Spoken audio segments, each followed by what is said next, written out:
Hello everybody, welcome to Ageless Rock channel. Today we're going to check out another underground tunnel in Ortaköy district of Askare province. It is called Ersele Underground City. The labeling of underground city is loosely applied to any creepy tunnel system that makes no sense under the bedrock. Turkey is full of subterranean structures we call underground cities. Some are big and some are small, while some are so small you wonder why it is even called a city. Ersele Underground City is near Ozanchik village and is therefore also called Ozanchik Underground City. It is only about 2 kilometers or 5 minutes drive from Ozanchik village. On Google Map, there are 2 spots marked as Ersele Underground City.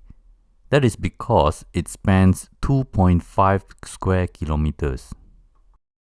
There are 7 entrances that lead into this underground system. It is said to be 5 levels deep. This is a massive subterranean system, but yet it gets relatively low or zero publicity.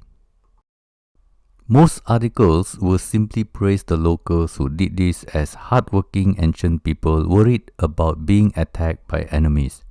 So these defense structures seem necessary for survival. But I don't see this as something that has anything to do with defense. It would have been a military project if this was done by the government to save its people.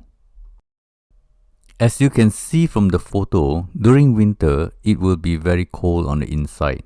For all the work done to get tunnels and chambers, there is no door at the entrance to prevent the cold wind and raging soldiers from entering this oversized entrance. At the background, there is a mysterious mound which we will talk about it later. One of the entrances is a tall but narrow rectangular tunnel. I am very sure if humans were to design this, we should be able to guess intelligently what is this short groove or water flow mechanism is for. The unknown ancient builders never fail to surprise us with their ways of doing things. There are objects that look like it was part of a water channeling and collection system, but that is just what our first impression is. There will be a lot of questions if this is the theory. Another trademark of the work by the unknown ancient builders is random holes on the ground. They are random in size and depth and location. If we find them useful in any way and use them as such, archaeologists will have a reason to record that ancient people were smart and hardworking. This entrance seems to have a unique facade for hiding. Why would anyone make a triangular design on top of the entrance if this was meant to hide from enemies? Triangular design on doors are typically linked to Roman architecture, but at megalithic sites they are not. What are the 2 designs that look like letter N for? This chamber probably isn't part of the 5-level underground city. It looks like a stand-alone cave, no different from those in China or India. If carving is hard, then whoever did this should not waste time and energy making 9 straight lines for no reason. Neither should they make N-shaped designs with no chisel marks. I don't think there is any answer for mainstream narrative as to what are these cutouts on the wall on the outside. It looks like it was meant to be a human with a head in a niche. It is definitely not something you want to do if you plan to chisel this entire area as a place to hide. If this is in China, these niches would have been labeled as niches for Buddha as shown in the photos of niches with Buddha you can find at Longmen grottos in China. But in Turkey, even if you think this is supposed to be Jesus in a niche, there is hardly any resemblance to Christian architecture. The photo on the left shows a hole you can run into to hide, but the villagers living above ground must get the warning and have enough time to gather food and candles for several days. Once they think everyone is inside, there should be a system to block the enemies from entering. Once inside, garbage will start to accumulate. It looks like ancient humans were very good at cleaning up their own mess, while modern humans are not. That is evolution. To call this a structure for defense is not going to be convincing to me. Just look at the large and obvious welcoming entrances. This is hardly the mindset of people who want a huge cavity on the inside to hide from enemies. This slightly trapezoidal hole on the left in the bedrock is definitely a tomb according to mainstream. It is nicely cut out and looks smooth on the inside. The one on the right is rectangular and not so smooth on the inside. I wonder if that was how ancient people in hiding would like to bury their dead. This is one section that shows the unknown ancient builders were here first. The top and the two sides were nicely cut like a machine that sliced the bedrock like clay. Then they made a niche on the left side of the unfinished door in the middle. It would be too nice for a facade meant to hide from enemies. This entrance is definitely unfinished. But what tool was used to leave such tool mark? If this was done when it was soft like clay, then the entire interior would have collapsed under its own weight. These would have been soft and needed support for big cavities on the inside. Can the entire Cappadocia flood sediment harden enough to the point where the local inhabitants became obsessed with digging into the ground for a reason we can only assume for protection and defense? After creating such monumental cavities, they use it for a while and then abandon it for unknown reason.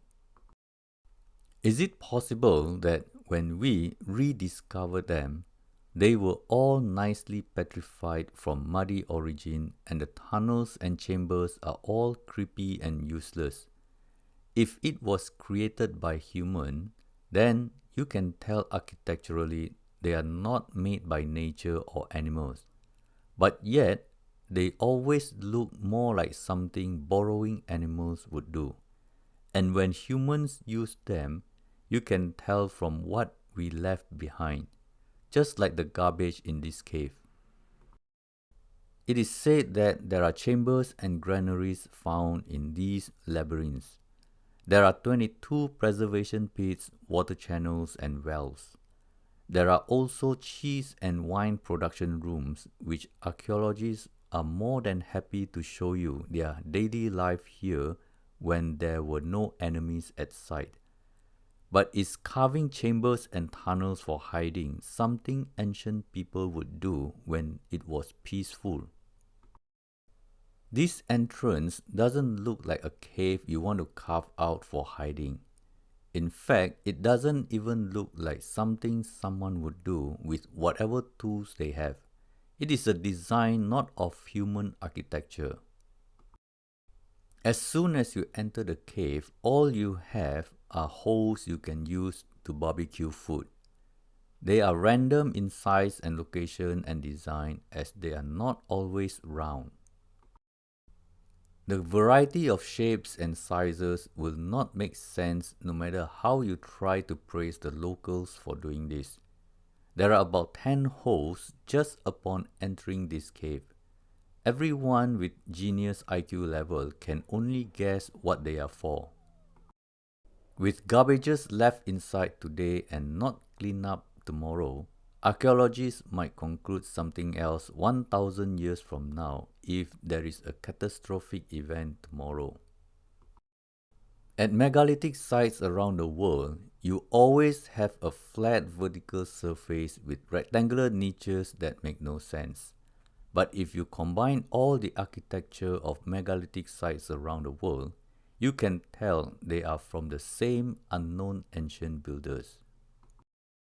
This particular section of the wall on one of the cave has long curved striations with fairly even gaps.